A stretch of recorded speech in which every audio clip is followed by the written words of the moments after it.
আপনারা সবাই কেমন আছেন? আশা করি ভালো আছেন। আজকে আমি রান্না করবো ডিম ডাল।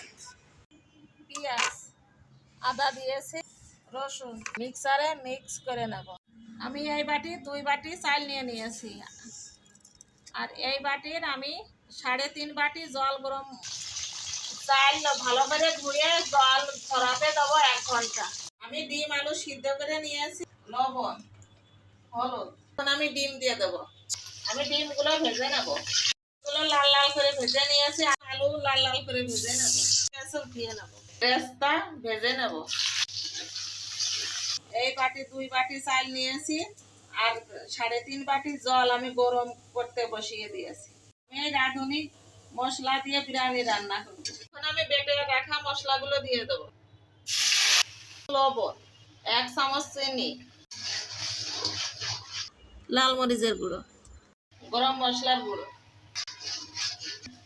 সাদা তেল। একদম কম মশলায় কম তেলে আমি বিরিয়ানি রান্না করব। রাঁধুনি বিরিয়ানি মশলা দিয়ে দিয়েছি, এখন একটু কষিয়ে নেব। আলু ডিম দিয়ে দেব। আলু সিদ্ধ করে নিয়েছি, তাই আমি জল দেবো না। আলু ডিম মশলার সাথে মিশানো হয়ে গেছে, এখন আমি চুলা বন্ধ করে দিই। চাল ভিজিয়ে 1 ঘন্টা জল ঝরিয়ে নিয়েছি, এখন আমি গরম জলের ভিতর দিয়ে দেব। আমি অল্প একটু লবণ দিয়ে দিয়েছি, আগে ডিম আর আলুর ভিতরে লবণ দিয়েছিলাম। এখন আমি ঢেকে দেব। দিয়ে দেবো কাঁচামরিচ,